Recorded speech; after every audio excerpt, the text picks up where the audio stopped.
जब मुल्क में गद्दार हो, चोर हो, तो वो कोई आज़ाद हो सकता है? अच्छा, थोड़ा सा इधर आ जाए। इंडिया जो कि हमारा हमसाया मुल्क है, ठीक है, हमारे साथ ही वो भी आज़ाद, उसने तरक्की का सफ़र शुरू किया, हम उससे अलहदा हुए, ऐसे ही है। तो आपको लगता है कि वो इस मामले में ज़हनी तौर पे आज़ाद होने के मामले में हमारे से बेहतर है, या वो भी हमारे जैसी है? उनके पास पॉलिटिकल स्टेबिलिटी है, इकोनॉमी स्टेबिलिटी है, उनके पास मशीनरी है, वो अपने सॉफ्टवेयर बना रहे हैं, अपनी मशीनरी बना रहे हैं, इंपोर्ट कर रहे हैं, एक्सपोर्ट कर रहे हैं। देखिए वो तो किसी और को मानते ही नहीं, वो कहते हैं कि ये दुनिया में जो सबसे अफजल तबका है वो हिंदू है, ठीक है, उनका रिलीजन वैसे कभी ऐसा सुना नहीं है। हमारे यहाँ ऐसा ही है कि हम लोग हिस्ट्रीज में बहुत ज़्यादा पीछे हैं, हमें अपने बच्चों को हिस्ट्री बतानी ही नहीं आ रही, हमें असल हिस्ट्री का शायद पता भी नहीं है। हमें उस चीज़ से अपने बच्चों को ग्रूम करना चाहिए कि हमारे इकबाल का फलसफा क्या था। सर हमें कोई भी काम करना होगा ना मुल्की तौर पे, तो उसके लिए हमें अमेरिका के ऑर्डर लेने पड़ेंगे, उसके बिना हम वो काम नहीं कर सकते। उसकी क्या वजह है? तो रशिया का सबको पता है कि रशिया जो है ना वो काफी ज्यादा सस्ता तेल दे रहा था पाकिस्तान को, ऑयल दे रहा था, लेकिन उन्हें नहीं लिया। क्यों? सिर्फ अमेरिका ने इनको बोला, ठीक है। इसी तरह वो तो इंडिया को भी बोला था, उन्होंने तो ले लिया। बस कि इंडियंस वो कौम है जिनको अल्लाह ताला ने इसलिए बनाया कि ताकि हम उन पे हंस सकें, वो इस तरह के लोग थे। और आज आप देखें, रियलिटी एक्सेप्ट करना बहुत बड़ी बात होती है। आप इस चीज़ को एक्सेप्ट करेंगे कि आज वो हम पे हंस रहे हैं। अस्सलामुअलैकुम, नमस्ते, सत श्री अकाल। मैं हूं सुहेब चौधरी और आप देख रहे हैं मेरा और आपका YouTube channel real entertainment TV. आज मैं जिस टॉपिक पर वीडियो रिकॉर्ड करने जा रहा हूं वो टॉपिक ये है कि रिसेंटली इंडिया के प्राइम मिनिस्टर नरेंद्र मोदी ने दिल्ली गेट पर फ्रीडम फाइटर नेताजी बोस का स्टैचू अनवेल किया है और अपनी स्पीच में राजपाथ को पृथ्विया पाथ में तब्दील किया है और ये बोला है कि हम फिजिकली तो आज़ाद 75 साल पहले हो चुके थे, लेकिन अब हमारा सफ़र है मेंटली तौर पे आज़ादी की तरफ। इसी वाले से पाकिस्तान की आवाम से बात करूंगा कि क्या पाकिस्तान की आवाम भी मेंटली तौर पर आज़ाद है या नहीं, क्या पाकिस्तान की आवाम भी मेंटली तौर पर आज़ाद होना चाहती है या नहीं, क्या पाकिस्तान की आवाम भी मेंटली तौर पर आज़ाद होने के सफ़र पर गामजन है या नहीं। और इस वाले से जो मेरी पर्सनल ओपिनियन है वो मैं आपको बताऊंगा वीडियो के लास्ट में। सो चलते हैं वीडियो की तरफ और मिलते हैं वीडियो के बाद। अस्सलाम वालेकुम। वालेकुम अस्सलाम। आपका नाम? मोहम्मद वली शाहिद। क्या करते हैं? मैं इंजीनियरिंग का स्टूडेंट हूँ। इंजीनियरिंग के स्टूडेंट हैं। आज जिस टॉपिक पे वीडियो रिकॉर्ड कर रहा हूँ वो ये है कि इंडिया की अगर बात की जाए, वहाँ के प्राइम मिनिस्टर ने रिसेंटली अपनी स्पीच में ये बोला है कि अब हमारा सफ़र हकीकी आज़ादी, जहनी आज़ादी यानी मेंटली आज़ादी की तरफ है। तो इसी वाले से पाकिस्तान की यूथ से बात कर रहा हूँ कि ऐसी क्या वजह है कि हम और इंडिया वाले 1947 से पहले इकट्ठे ही थे और आज हम जहनी तौर पर आज़ाद हैं या नहीं? देखिए जी, जहाँ तक मेरा नज़रिया, जहाँ तक मेरा पॉइंट ऑफ व्यू है, हम बिल्कुल आज़ाद नहीं है, क्योंकि दो कौमी नज़रिए की बुनियाद ये थी कि दो डिफरेंट कौमें जो हैं वो आज़ाद हों। लेकिन आज आप बांग्लादेश को और इंडिया को देखें, वो लोग, जैसे आपने बात की कि उनके प्राइम मिनिस्टर ने कहा कि हम जो है ना वो मेंटली तौर पे आज़ाद हो रहे हैं, लेकिन हमारी कौम अभी और उनके कहने की बात के अलावा भी अगर देखा जाए, उनकी पॉलिसीज़ देख लें, वो अपनी पॉलिसीज़ इंडिपेंडेंटली बनाते हैं। इंटरनेशनल पॉलिसीज़ की बात कर रहा हूँ, हमारे यहाँ पे वो पॉलिसीज़ उस तरीके से नहीं बनाई जाती। आप इस चीज़ से एग्री करेंगे? बिल्कुल एग्री करूंगा। हमारे यहाँ जो पॉलिसीज है ना वो सिर्फ और सिर्फ ऊपर से ऑर्डर आते हैं, ठीक है, गोरा आता है, डू मोर करके चला जाता है, तो हम अभी तक उसी तरह गुलाम है, ठीक है, कोई हम आज़ाद नहीं हुए। अभी ट्रांसजेंडर्स का जो है ना वो लॉ पास हुआ है, इस्लामिक रिपब्लिक ऑफ पाकिस्तान है ये, लेकिन इस्लामिक वाला कुछ भी नहीं है, ठीक है। जो गोरे ने कह दिया ये वो उसी तरीके से पॉलिसीज बनाएंगे, उसी तरह से बिल पास होंगे आपके सेनेट्स में, ईच एंड एवरीथिंग जो है ना वो जब जिस तरह वो कहेंगे उस तरह होगा। इंडिया की आज़ादी की बात की जाए, मतलब पॉलिसीज़ की बात की जाए, कैसे आज़ाद हैं, उसकी एग्जांपल ये है कि रशिया और यूक्रेन की वार थी, उन पे सैंक्शंस थी कि आपने जो उनसे ऑयल नहीं लेना रशिया से, फिर भी उन्होंने ऑयल लिया और काफ़ी ज़्यादा ऑयल लिया। पूरी दुनिया को इस चीज़ की खबर है और काफ़ी उनके चर्चे भी हुए। इसके अलावा बात की जाए दूसरी इंटरनेशनल पॉलिसीज़ की, जहाँ उनका दिल करता है वो चाइना के साथ ट्रेड करते हैं, जहाँ दिल नहीं करता वो नहीं करते, अमेरिका के साथ दिल करता करते हैं, दिल नहीं करता नहीं करते। तो आखिर क्या वजह है कि हमारे साथ ही थे और वो आगे निकल गए मेंटली तौर पर भी और वैसे भी? देखिए जी, शहबाज शरीफ को जितना मर्जी क्रिटिसाइज करें, लेकिन उसकी बात बिल्कुल ठीक थी कि beggars can not be choosers. ये कौम IMF के लोन पे पलती है। ये इधर तक तो ठीक है कि बेगर कैन नॉट बी चूजर, ये वाली बात तो ठीक है, लेकिन वो आगे देखिए जी, IMF के लोन पे पलती हैं। मैं उसी तरफ जा रहा था। जब IMF के लोन पे पलेंगे, ठीक है, तो इनको जो ना सारी बातें उनकी माननी पड़ेंगी, ठीक है। चाहे वो अब रशिया की आपने बात की, तो रशिया का सबको पता है कि रशिया जो है ना वो काफी ज्यादा सस्ता तेल दे रहा था पाकिस्तान को, ऑयल दे रहा था, लेकिन उन्हें नहीं लिया। क्यों? सिर्फ अमेरिका ने इनको बोला, ठीक है। इसी तरह वो तो इंडिया को भी बोला था, उन्होंने तो ले लिया। बस यही बात है ना कि इंडिया किसी के लोन पे नहीं पलती, ठीक है, तो हम लोग पैसों पे पलते हैं, कर्ज पे पलते हैं। अब हम यूथ हैं, आप भी यूथ, मैं भी यूथ, हमने पाकिस्तान को बेहतर करना है, पाकिस्तान के इमेज को बेहतर करना है। आखिर ऐसा क्या किया जाए कि हम इंटरनेशनली लोगों को पता चले, देखने वालों को पता चले कि पाकिस्तान की यूथ में अवेयरनेस आ रही है और पाकिस्तान बेहतरी की तरफ जा रहा है, आज़ादी, जहनी तौर पर आज़ादी की तरफ जा रहा है। देखिए जी, आई थिंक सो कि यूथ पाकिस्तान में सबसे ज़्यादा है, लेकिन फिर भी पाकिस्तान इन हालात का शिकार है। तो सबसे पहले तो यूथ को खुद में बेटरमेंट लानी चाहिए, अल्लाह से दुआ भी करनी चाहिए, ठीक है। और तीसरी चीज़ जो है ये है कि हमारी जो गवर्नमेंट है, ऊपर लेवल के इदारे हैं, एस्टेब्लिशमेंट वगैरह है, इनको इन चीज़ों का ख्याल करना चाहिए। बिल्कुल। फ्रीडम फाइटर्स की अगर बात करें, लास्ट आपसे क्वेश्चन है, फ्रीडम फाइटर्स, वहाँ के जो फ्रीडम फाइटर हैं वो उन्हें काफ़ी रिस्पेक्ट देते हैं, कहीं ना कहीं उन्हें वो याद रखते हैं, कभी उनका स्टैचू बनाते हैं पार्क्स वगैरह में। और अगर यहाँ पर बात की जाए आपसे, अगर मैं पूछूँ, आपको शायद पता होगा, लेकिन एक जनरल पब्लिक से पूछा जाए तो उन्हें अपने फ्रीडम फाइटर्स का पता ही नहीं होगा। क्या वजह है, हम क्यों नहीं उस तरीके से रिस्पेक्ट दे पाते? देखें जी, सबसे बड़ी बात यह है कि इस कौम का एक सबसे बड़ा जो है ना, इनकी एक ये इनमें फ़्लो है कि ये किसी भी चीज़ की कदर तब करते हैं जब वो चीज़ बंदा मर जाता है, तो तब उसकी कदर करेंगे। मैं एज अ इंजीनियर मैं आपको बताता हूँ कि पाकिस्तान की इंजीनियरिंग जो है ना वो टॉप क्लास है, लेकिन इंजीनियर्स की भी, आपने फ्रीडम फाइटर की बात की, मैं एग्जांपल से बात कर रहा हूँ कि इंजीनियर्स की भी इधर कदर नहीं होती। ये इंजीनियर जब बाहर के मुल्कों में जाकर सर्व करते हैं, उधर उनकी कंट्रीज़ का नाम रोशन करते हैं, फिर ये कहते हैं कि जी देखिए हमारे पाकिस्तान का बच्चा उधर जाकर उन्होंने ये नाम रोशन किया। तो इस मुल्क में इन चीज़ों की कदर ही नहीं है। इस मुल्क में जो अच्छा बंदा है, फ्रीडम फाइटर है, कुछ भी है, टैलेंटेड बंदा है, इसकी कदर ही नहीं करते, उल्टा उसको दबाते हैं, उसको नीचे करते हैं। तो ये मुल्क कैसे आगे जा सकता है? इंडिया ने ऐसा क्या किया कि उनके जो उनसे जहनी तौर पर हमारे से बेहतर, आपने बोला कि वो इसलिए आज़ाद हैं, ये वो, उन्होंने आखिर क्या ऐसा किया, ऐसी पॉलिसीज़ कौन सी बनाई, अपने अवाम को कौन सी ऐसी फैसिलिटीज़ दी कि वो जहनी तौर पर बेहतर हो गए? As come if we talk about the youth, तो आई थिंक सो कि जो सबसे बड़ी उन्होंने चीज़ की वो ये थी कि अपने गवर्नमेंट के साथ जिस तरह उन्होंने कहा वो उसके साथ स्टिक रहे। अपने जो अदारे हैं वो उनकी बात मानते हैं। इधर पाकिस्तानी जो कौम है वो अपने अदारों की बात नहीं सुनती, ठीक है। तो ये एक बड़ी चीज़ है कि इंडिया की यूथ जो है ना वो, हालांकि एक टाइम पे शुगर में ये बात की जाती थी कि इंडियंस वो कौम है जिनको अल्लाह ताला ने इसलिए बनाया कि ताकि हम उन पे हंस सकें, वो इस तरह के लोग थे। और आज आपको, आप देखें, रियलिटी एक्सेप्ट करना बहुत बड़ी बात होती है। आप इस चीज़ को एक्सेप्ट करेंगे कि आज वो हम पे हंस रहे हैं? Accept देखें जी, बिल्कुल ऐसी है, बिल्कुल ऐसी है, वो बिल्कुल ऐसी कुछ है। लोगों को ये बातें बुरी लगती हैं, लेकिन हकीकत है, मैं चुप कर जाऊंगा, ये चुप कर जाएंगे, तो हकीकत बदल तो नहीं जाएगी। बिल्कुल जी, वो यही बात करते हैं ना, वो कहते हैं कि यार ये लोग हमसे बातें करते हैं, हमारा 1 रुपया जो है ना वो इनका 2 रुपये हैं या 3 रुपये हैं, 3 रुपए हैं। ठीक है। तो वो ये बात करते हैं, तो आई थिंक सो इसके हमें अलावा हर फील्ड की बात, किसी भी फील्ड की बात कीजिए, देखें वो आगे निकल चुके हैं। और ये मैं नहीं कह रहा, ये इंटरनेशनल जो अदारे हैं उनकी रिपोर्ट्स हैं, IMF की रिपोर्ट है कि हम जो से हैं बहुत सी चीज़ों में, बल्कि इंडिया वालों की अगर बात की जाए, वो इंफ्रास्ट्रक्चर में, एजुकेशन में, हेल्थ में, IT में हमारे से आगे हैं। बिल्कुल जी, वो हर सेक्टर में आ गए हैं। रतन टाटा को देख लें आप, ठीक है, उसके बाद उनका अंबानी देख लें, इकोनॉमिक सेंटर आप उनका देख लें, IT देख लें, जो गूगल का CEO है कौन है, वो इंडियन है, ठीक है। तो आई थिंक सो ये सारी चीज़ें हैं उनमें, उनकी कौम ने बिल्कुल किया है, तो पाकिस्तान को भी आई थिंक सो करना चाहिए। करना चाहिए। बहुत शुक्रिया। अस्सलाम वालेकुम। वालेकुम सलाम। आपका नाम? मुस्तनसर गिलानी, क्या करते हैं? फ्राम कश्मीर में CSS की तैयारी कर रहा हूँ इस वक्त। अच्छा, कश्मीर से बिलोंग करते हैं, ज़बरदस्त। मैं जिस टॉपिक पे वीडियो रिकॉर्ड कर रहा हूँ वो ये है कि पाकिस्तान की आवाम से ये पूछ रहा हूँ कि 75 साल हो चुके हैं कि हमें आज़ाद हुए, हम ज़हनी तौर पे आज़ाद हुए हैं या नहीं? जी, सबसे पहले तो मैं आपका बहुत शुक्रिया अदा करता हूँ कि आपने मुझे इस काबिल समझा। हम आज़ाद तो हैं 75 साल से। हमारी देखें आज़ादी की तहरीक चली है 1857 से। हम उस टाइम तो आज़ाद थे लेकिन एक स्टेट के अंदर थे। इस टाइम हम आज़ाद हो गए हैं, लेकिन हमने जिस टाइम फैसले अच्छे करने थे, हमारी जो ऊपर लोग बैठे, गवर्नमेंट थे, जो इंतज़ामिया थे, उन्होंने जिस टाइम फैसले करने थे, जिस तरह इंडिया ने फैसले किए कम्युनिस्ट ब्लॉक और कैपिटलिस्ट ब्लॉक के साथ जाने का, वैसे पाकिस्तान को अभी किसी एक पार्टी के साथ जाने के लिए नहीं जाना चाहिए था। उनको दोनों के फ़ायदा जिधर फ़ायदा नजर, हाँ, वो कैपिटलिस्ट की तरफ गए। अब इस टाइम आप देखें कि हमारे जो हुक्मरान हैं, हमारे जो के मेंबर हैं, सब चीज़ें जो सिलेक्ट हो रही हैं वो अमेरिका से हो रही हैं। हम इस टाइम सिर्फ और सिर्फ कैपिटलिस्ट ब्लॉक में।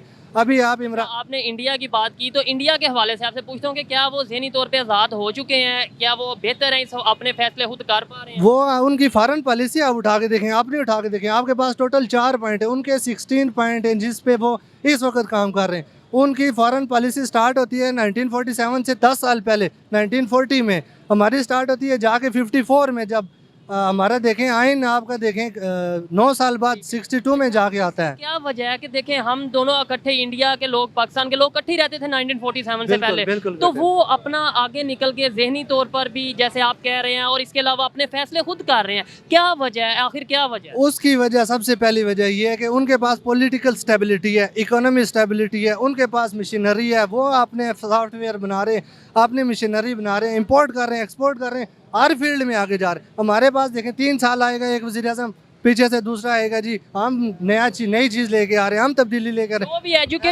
एजुकेटेड पाकिस्तानी है, वो ये बात ज़रूर करता है कि पॉलिटिकल स्टेबिलिटी बहुत मैटर करती है किसी भी कंट्री को डेवलप करने में। आप इंडिया की देखें पॉलिटिकल स्टेबिलिटी 1947 से लेकर 1965 तक एक गवर्नमेंट चलती है, फिर चेंज होता है थोड़े से साल के लिए, उसके बाद फिर 15 साल के लिए एक गवर्नमेंट आती है। अब अभी रिसेंट गवर्नमेंट जो मोदी गवर्नमेंट है उसको देख रहे हो। रिसेंट देखें कि वो 10 साल लगा चुकी है, अभी इंशाल्लाह अल्लाह के फजल करम से 5 साल और लगाएगी। और उनका एक मोटिव है, वो एक थ्योरी को लेकर चल रहे हैं कि हिंदुत्व एक थ्योरी है जिसको लेकर चल रहे हैं। अच्छा, रिसेंटली कल नरेंद्र मोदी जो उनके प्राइम मिनिस्टर हैं, उन्होंने अपनी स्पीच में ये बोला है कि अगर अब हमें ना ज़हनी आज़ादी की तरफ जाना है, हम पहले तो आज़ाद तो हो चुके हैं, अब ज़हनी आज़ादी की तरफ हमारा मेंटली आज़ादी की तरफ सफ़र है। तो क्या समझते हैं आप, वो आगे क्या उनके प्लान है? उनके प्लान अपने जो हिंदुत्व, अभी मैंने बात की, हिंदुत्व जो उनकी एक आइडियोलॉजी है उसको ब्रॉडर कर रहे हैं। आपको नहीं लगता पहले कि वो एक मतलब ये न्यू स्टेट है बिल्कुल जिसमें मुसलमान भी हैं, हिंदू भी हैं, ईसाई भी हैं, सिख भी हैं? वो इस चीज़ को मानते ही नहीं है। जो आपकी ये जो डेमोक्रेसी इस टाइम चल रही है इंडिया की, नरेंद्र मोदी की, वो तो किसी और को मानते ही नहीं। वो कहते हैं कि ये दुनिया में जो सबसे अफजल तबका है वो हिंदू है, ठीक है, उनका मैंने रिलीजन वैसे कभी ऐसा सुना नहीं है। आप देखें, तैयारी कर रहे हैं, आपकी जो पहली बातें जो एग्री करने वाली थी उनसे मैं एग्री करता हूँ। ये भी आपको, आप जिस टाइम पढ़ेंगे तो आप एग्री करेंगे। वो कहते हैं कि हम जो है आपने ये कहाँ से पढ़ा, मुझे बताएं, मैं भी वहाँ से पढ़ूंगा और जो देख रहे हैं उन्हें भी कहूंगा कि वहाँ से। आप जो इसकी पार्टी है नरेंद्र मोदी की, उसके कुछ पॉइंट हैं, कुछ मौक़िफ़ हैं, ठीक है, वो उठा के देखें उसमें वो कहता क्या है। एक पार्टी की बुनियाद किसी वजह, किसी नुकात पे होती है। तो जब नरेंद्र मोदी ने अपनी पार्टी की बुनियाद रखी थी तो उसके पीछे बेसिक रीज़न यही थी कि हम जो हिंदू हैं उनको आगे प्रमोट वो करेंगे। हिंदू आप देखें कश्मीर में इस टाइम सबसे ज़्यादा कत्लेआम हो रहा है। इंडिया में हर जगह पे जाके देखें आप, लोगों को कत्ल किया जा रहा है। किसी जगह पे गाय माता के नाम पे, किसी को मंदिर के नाम पे मस्जिदें गिराई जा रही हैं। ये क्या है? ये सारा कुछ तो आपको नहीं लगता कि पाकिस्तान में भी ये चीजें होती हैं? पाकिस्तान में नहीं है। 1947 से लेकर अभी तक देखें कुछ एक इंसिडेंट गिने चुने होंगे, लेकिन इंडिया में आए रोज़ाना कोई ना कोई मस्जिद में जाके अटैक किया जा रहा है, कहीं ना कहीं मुसलमानों को जाके। जब पाकिस्तान बना था कितने हिंदू थी? आप देखें, सीएसएस की तैयारी कर रहे हैं, कॉम्पिटिटिव एग्जाम्स की तैयारी कर रहे हैं। लास्ट थोड़ी सी आपसे बात करूंगा, कितने % हिंदू थे पाकिस्तान में, मुझे बस ये बताएं। I am sorry. ठीक है, मैं आपको बताता हूँ। मिनॉरिटीज़ की बात करें तो 20 to 25%, 22% मिनॉरिटीज़ थी। आज अगर बात की जाए तो हिंदू 1% भी या 2% मुश्किल से, वो कहाँ चले गए? माइग्रेट करते हैं वो अपनी क्यों? वहाँ पर मुसलमान बढ़ते जा रहे हैं, अगर जुल्म हो रहा है तो वहाँ पे मुसलमान बढ़ते जा रहे हैं। वहाँ पे वो लोग अपनी आइडियोलॉजी के लिए जा रहे हैं, कोशिशें कर रहे हैं। यहाँ से भी ज़्यादा से ज़्यादा लोग माइग्रेट होकर बाहर के कंट्रीज़ में जा रहे हैं, वहाँ से यहाँ पे पैसा भेज रहे हैं, ठीक है। वहाँ पे मेरी बात नहीं समझे आप देखें, जो कह रहे हैं वो आपका पॉइंट ऑफ व्यू है, मैं वो आपकी बात है। मैं ये कह रहा हूँ, आपने कहा वहाँ पर बहुत जुल्म होता है मुसलमानों पर, मस्जिदों पर, ये वो। वहाँ पर मुसलमानों की तादाद भी बढ़ती जा रही है, मस्जिदों की तादाद भी बढ़ती जा रही है, यहाँ पर मंदिरों की तादाद भी कम होती जा रही है और हिंदुओं की तादाद भी। ये क्वेश्चन है, मैं आपसे एग्री या डिसएग्री वाली बात नहीं कर रहा, क्वेश्चन है, इसका आंसर। सॉरी, इसका answer I am little bit confuse. ठीक है, अच्छा ठीक है, आपके पास इसका आंसर नहीं, आप ये भी थोड़ी सी स्टडी करेंगे, फिर आपको रियलिटी का पता चलेगा। लास्ट में मुझे ये बता दें, वहाँ के लोगों की और यहाँ के लोगों की बात की जाए, 1947 में फ्रीडम फाइटर्स जिन्होंने हमें आज़ादी दिलवाई गोरों से, तो वो हम पाकिस्तान के लोग, आपको लगता है अपने हीरोज़ को, अपने फ्रीडम फाइटर्स को याद रखे हुए हैं या नहीं? पाकिस्तानी ने तो अल्हम्दुलिल्लाह आज तक याद रखा है, लेकिन देखें ना, आपने अगर कंट्री चलाना है ना तो आप आइडियोलॉजी को नहीं याद रखा हुआ है। आप मुझे 1-2 फ्रीडम फाइटर्स के नाम बताएं। हमारे पास आप सबसे पहले कायदे आज़म, ठीक है, अब हमारे पास, अब आज़ादी जब शुरू हुई तब वहाँ से लेकर आए ना अपने फ्रीडम फाइटर्स को। हाँ, सबकी सैयद बात। अहमद खान देखें, हमारे लीडर। आप पढ़े लिखे एजुकेटेड हैं, ठीक है, आपने 1-2 के नाम। अब मैं इनसे पूछता हूँ, अभी खड़े खड़े कोई किसी आपको पता है किसने हमें आज़ादी दिलवाई थी, कोई फ्रीडम फाइटर? कायदे आज़म इनके अलावा के अलावा नहीं। आप बताएं, किसने हमें आज़ादी दिलवाई थी? कायदे आज़म ने। इनके अलावा कायदे आज़म ने तो दिलवाई थी, कोई साथ इलामा इकबाल थे। साथ इलामा इकबाल थे। आप बताएं। कायदे आज़म में इलामा इकबाल, इसके अलावा लियाकत अली खान। लियाकत अली खान, यानी कि गिने चुने जो नाम हैं। अस्सलाम वालेकुम। वालेकुम सलाम। आपका नाम? अहमद। आपका नाम? मोहम्मद उमैर।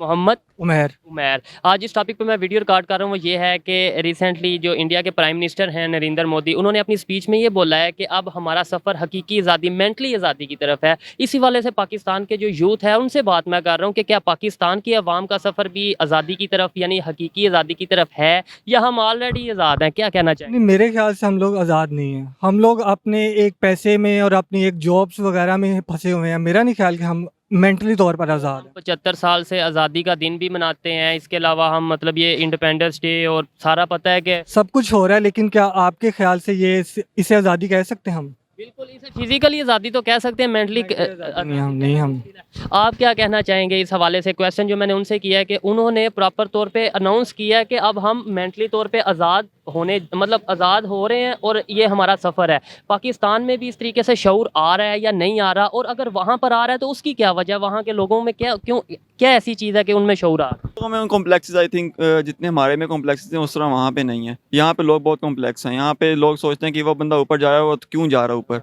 हम लोग के लिए की टांग खींचने की बहुत कोशिश करते हैं। वो लोग इन चीज़ों से आज़ाद हैं। वो कहते हैं अगर अगला जा रहा है तो हम भी कोशिश करें, हम भी ऊपर जाएं। यही तो मेरा क्वेश्चन है कि वो हमारे साथ ही थे, हम उनके साथ, तो वो क्या ऐसी चीज़ आई कि हम गुलाम रहे हैं, शुरू से गुलाम रहे हैं। हमारी थिंकिंग, हम लोग दूसरों को एडमायर करते हैं, एडमायर नहीं करते बल्कि हम दूसरों से हसद ज़्यादा करते हैं। हसद करते हैं कि वो बंदा ऊपर जा रहा है तो मैं क्या करूं कि ऐसा करूं कि वो नीचे आ जाए, मैं ऊपर चला जाऊं। ये कोई भी फील्ड है, आप सियासत देख लें, आप कोई और शोबा देख लें, कोई बिजनेस देख लें, कोई भी फील्ड देख लें, आप इंटरटेनमेंट इंडस्ट्री देख लें, कुछ भी देख लें, हर एक दूसरे की टांग खींचने। सबसे बड़ी रीज़न जो हमारी है कि हमारा जो एजुकेशन का निज़ाम है ना वो बहुत गलत है। सबसे हम यहाँ बैठे हैं, पंजाब इंस्टीट्यूट में बैठे हैं, यहाँ पे हमें राय दी, हमें पढ़ाया जाता है इस बेस के ऊपर कि आपको अच्छी नौकरी मिलेगी। हमें ज़हनी तौर पर गुलाम किया जा रहा है शुरू से ही कि आप नौकर बनोगे, अच्छे पढ़ोगे, पढ़ लिख के एक नौकर बन जाओगे। आप नौकर बनोगे तो आपने गुलाम ही होना ना। आपको बताया ही नहीं जा रहा कि आप ये पढ़ोगे तो आप एक प्रोफेशनल एजुकेशन ले रहे हो, आप उसके बाद आप किसी लेवल पे इसे रिप्रेजेंट कर सकते हो, आप एंटरप्रेन्योर बन सकते हो, अपना बिजनेस स्टार्ट कर सकते हो। ये नहीं सिखाते। हमें सिखाते हैं कि आप यहाँ पे पढ़ोगे, पढ़ने के बाद आपको अच्छी आप इंटरव्यू दो, इंटरव्यू के बाद आपको जॉब लग जाएगी। इसका मतलब है अगर वो हमारे से इस चीज़ में कुछ बेहतर हैं यानी आज़ादी के हवाले से, तो उनका एजुकेशन सेक्टर बहुत बेहतर है हमारे से। वो लोग बच्चों को आईटी है उनकी, तो आईटी में उन्होंने बच्चों को खुद मुख्तार किया कि आप खुद अपने घर बैठे अर्निंग करें। यहाँ पे हर बंदा सॉफ्टवेयर हाउस में आएगा तो फिर अर्निंग होगी, वरना अर्निंग नहीं होगी। भाईजान ये है कि उनकी जो ग्रूमिंग है ना, उस लिहाज से यूथ की बहुत ज़्यादा बेहतर है। मज़हब फैक्टर वहाँ पे भी है, लेकिन उनके अंदर यूथ के अंदर थोड़ी कैसे बेहतर हुई, कैसे अवेयरनेस कैसे उनके एजुकेशन सिस्टम से आप यूट्यूब पे चले जाएं, उनके लेक्चर्स पढ़े हुए हैं, हमारे पाकिस्तानी टीचर्स कहीं नज़र ही नहीं आते। बिल्कुल, इस चीज़ से मैं 100% एग्री करता हूँ। इवन अब कुछ लोगों को इस बात से शायद एग्री ना करें, लेकिन आप अगर देखें, मुझे बताइएगा कि हमने यहाँ से इंटरनेशनल अफेयर्स के हवाले से कोई बात देखनी हो यूट्यूब पे तो हम वहाँ के लोगों को सर्च करते हैं। जी बिल्कुल ऐसी ऐसे ही है। है, तो हमारे यहाँ पे इसका मतलब इंटरनेशनल अफेयर्स के हवाले से कोई बात करने वाला ही नहीं है। तो अभी तक यहीं पे स्टक हैं कि हम लोगों ने आगे कैसे जाना है, जॉब्स कैसे लेनी है, पैसा कैसे करना है। उन लोगों के पास उन्होंने यूथ को बड़ा इंडिपेंडेंट किया, यूथ को इंडिपेंडेंट किया। अब हमने तो वो बहुत ज़्यादा सपोर्ट करते हैं, उसे लेकर भी आगे जाते हैं। इसकी ताज़ा मिसाल IPL है। इसके अलावा फ्रीडम फाइटर्स की बात की जाए तो वहाँ पर बहुत ज़्यादा देखने में आता है कि उनके फ्रीडम फाइटर्स को वो रिस्पेक्ट देते हैं, याद रखते हैं, वो किसी ना किसी तरीके से, कभी उनका स्टैचू बनाकर, कभी कुछ। हमारे यहाँ पे ऐसा क्यों नहीं किया जाता? हमारे यहाँ ऐसा ही है कि हम लोग हिस्ट्रीज में बहुत ज़्यादा पीछे हैं। हमें अपने बच्चों को हिस्ट्री बताने ही नहीं आ रही, हमें असल हिस्ट्री का शायद पता भी नहीं है। हमें उस चीज़ से अपने बच्चों को ग्रूम करना चाहिए कि हमारे इकबाल का फ़लसफ़ा क्या था, हमारे कायद आज़म के फ़लसफ़े क्या थे। आप किसी बच्चे से पूछने से शायद 14 नकात भी कायद आज़म के ना पता हो। ठीक है। मैं भी यही समझता हूँ कि हम हकीकी तौर पे तभी आज़ाद होंगे जब हम एजुकेशन सिस्टम को बेहतर करेंगे, जब हम अपनी यूथ को, अपने पाकिस्तान के लोगों को ये बताएंगे कि हमने ही पाकिस्तान को आगे लेकर जाना है और हमारी कामयाबी में पाकिस्तान की कामयाबी है। इसलिए हम इंडिविजुअली अपने आप पर वर्क करें और पाकिस्तान की बेहतरी के लिए काम करें। आइए किसी और से बात करते हैं। अस्सलाम वालेकुम। वालेकुम अस्सलाम। आपका नाम? मेरा नाम गुलाम कादिर। क्या करते हैं? मैं इमाम मस्जिद हूँ। इमाम मस्जिद है। अच्छा कर साहब, मुझे ये बताएं कि आपको क्या लगता है कि पाकिस्तान के जो लोग हैं, या जो पाकिस्तान है, 75 साल से हम आज़ाद तो हो चुके हैं, लेकिन ज़हनी तौर पे, मेंटली तौर पे हम आज़ाद हैं या नहीं?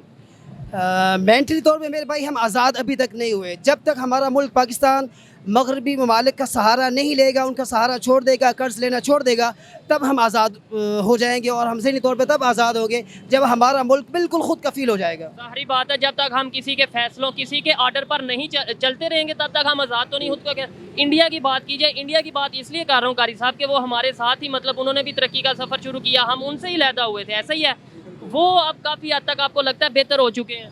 इंडियन हुकूमत अपने आवाम के लिए बेहतर फैसले करती है और कर भी रही है। काफ़ी सारे उन्होंने तरक्की कर भी ली है, लेकिन हमारा मुल्क पाकिस्तान भी तरक्की कर रहा है, लेकिन ये आवाम के हक़ में सही फैसले सही वक्त पर नहीं करते। बल्कि वजह क्या है? उसकी वजह यह है कि ये अमेरिका के मोहताज बने हुए हैं। अमेरिका के कहना मानते हैं। अमेरिका जो कहता है वही करते हैं, चाहे इनके अपनी आवाम का नुकसान ही क्यों ना हो जाए। अच्छा, आप इधर ही रहिएगा, मुझे आप भी थोड़ा सा बताएं कि क्या आपको लगता है कि हम ज़हनी तौर पे आज़ाद हैं? वैसे तो 75 साल हो गए हम आज़ाद हैं, पाकिस्तान आज़ाद मुल्क है, लेकिन ज़हनी तौर पे हम आज़ाद हैं? नहीं भाई, हम ज़हनी तौर पे जो है ना आज़ाद नहीं है। ऐसे तो हम आज़ाद है, ज़हनी तौर पे आज़ादी जो हम चाह रहे हैं ना वो दे नहीं रहा। उसकी वजह क्या है? 75 सालों में हम आज़ाद क्यों नहीं हो सके? जब मुल्क में गद्दार हो, चोर हो, तो वो कोई आज़ाद हो सकता है?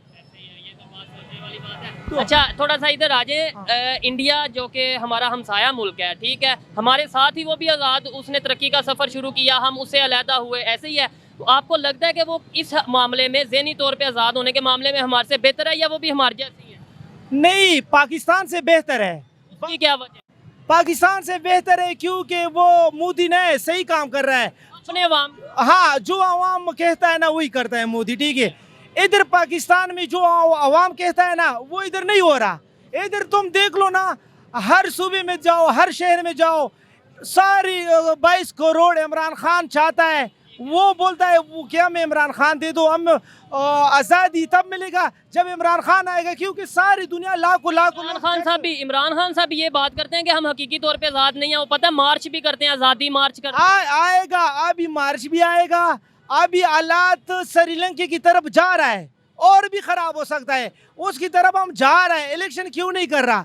क्यों ये जो करोड़ों लोग इकट्ठे हो रहे हैं और जल्द से आप लोगों को नजर नहीं आ रहा? वो क्यों बेहतर हैं? कैसे बेहतर हैं? आखिर वो भी हमारे साथ ही थे। उनमें ऐसी क्या चीज़ आई कि उन्होंने अपने आप को बेहतर कर लिया और हमारे से आगे निकल गए?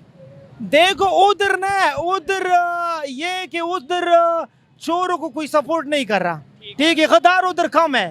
इधर हमारे मुल्क में चोर गद्दार सब मिली हुए, इस वजह से अमेरिका ने हमें अपने पैरों पे नहीं खड़े होने देता, ठीक है। अगर वो इमरान खान को लेकर आए ना तो इंशाल्लाह इमरान खान अपना पाकिस्तान अपने पैरों पे खड़ा कर दिखा। अस्सलाम वालेकुम। वालेकुम अस्सलाम। मैं ठीक, आप बताएं आपका नाम क्या है? मोहम्मद आज़म। मोहम्मद आज़म, मुझे ये बताएं कि क्या आपको लगता है कि पाकिस्तान के लोग ज़हनी तौर पर, हकीकी तौर पर आज़ाद हैं? सर पाकिस्तान को आज़ाद हुए तो 75 साल हो गए हैं। साल हो गए। बाकी यहाँ की कौम अभी आज़ाद नहीं है, ज़हनी तौर पे ज़हनी तौर पे भी गुलाम है। क्या किसकी गुलाम है और क्या वजह है? अगर बात की जाए, हम अपने हमसाया मुल्क इंडिया की बात करें, वो आपको लगता है कि वो आज़ाद हैं ज़हनी तौर पे कि वो भी हमारे जैसे हैं? सर वो भी हमारे जैसे हैं, वो भी नहीं आज़ाद। वो भी आज़ाद नहीं है। ठीक है, लेकिन ये है कि उनकी सोच आपको नहीं लगता काफ़ी हद तक बदल रही है, आगे बढ़ रहे हैं हमारे? सर वो हमसे कुछ बेहतर हैं क्योंकि वो अपने मुल्क की कदर करते हैं, अपने आप की रिस्पेक्ट करते हैं। हम लोग अपनी कदर नहीं करते। जब तक हम अपनी कदर नहीं ना करेंगे तो हम आज़ाद नहीं हो सकते। ये बात बड़ी परफेक्ट की है कि जो लोग अपनी कदर खुद नहीं करते, दुनिया उनकी कदर कैसे करेगी? ये सोचने वाली बात है। जो खुद को रिस्पेक्ट नहीं देगा, दुनिया कैसे रिस्पेक्ट देगी? तो क्या वजह है आखिर हम ज़हनी तौर पर आज़ाद क्यों नहीं हो पा रहे? सर हमें कोई भी काम करना होगा ना मुल्की तौर पे, तो उसके लिए हमें अमेरिका के ऑर्डर लेने पड़ेंगे, उसके बिना हम वो काम नहीं कर सकते। उसकी क्या वजह है? हमारा मुल्क है, हम अपनी मर्जी से क्यों नहीं चलाते?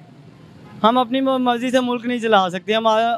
हमारे मुल्क ने इतना कर्जा लिया हुआ है फिजूल, जिसका कोई पता नहीं, जिसके टैक्सेस हम लोग पे कर रहे हैं।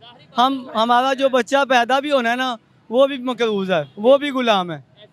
जी तो दोस्तों, ये थी आज की वीडियो। पाकिस्तानी अवाम की राय आप तक पहुंचाई। और अगर मेरी पर्सनल ओपिनियन की बात की जाए तो मैं ये समझता हूं कि मेंटली तौर पे आज़ाद इंसान तभी हो सकता है जब वो मेंटली तौर पर अवेयर होगा। पाकिस्तान की गवर्नमेंट को चाहिए कि वो अपने यूथ के लिए, अपने अवाम के लिए अवेयरनेस के सोचे, एजुकेशन सिस्टम को बेहतर करे। अगर इंडिया की बात करें तो वो हमारे से बेहतर इसलिए हैं, एजुकेशन सेक्टर उनका बेहतर है, वो हमारे से ज़्यादा आगे इसलिए सोचते हैं कि उनमें अवेयरनेस आ चुकी है। इसके साथ साथ सेकेंड चीज़, हमें ये चाहिए कि जिन लोगों ने हमें आज़ादी दिलवाई गौरों से, जिन लोगों ने हमें एक आज़ाद मुल्क बनवाया, हम उन हीरोज़ को याद रखें, उन हीरोज़ के लिए कोई ना कोई डे सेलिब्रेट करें। इससे हमारे जो आने वाली नस्ल है उनको याद रहेगा कि जो हमें आज़ादी मिली वो कैसे मिली, उसके लिए हमने कितनी कुर्बानियाँ दी। ये मेरी पर्सनल ओपिनियन थी, आप इसे एग्री भी कर सकते हैं और डिसएग्री भी कर सकते हैं। वीडियो कैसी लगी मुझे कमेंट में ज़रूर बताइएगा। मिलते हैं नेक्स्ट वीडियो में, तब तक के लिए पीस आउट, अल्लाह हाफिज़।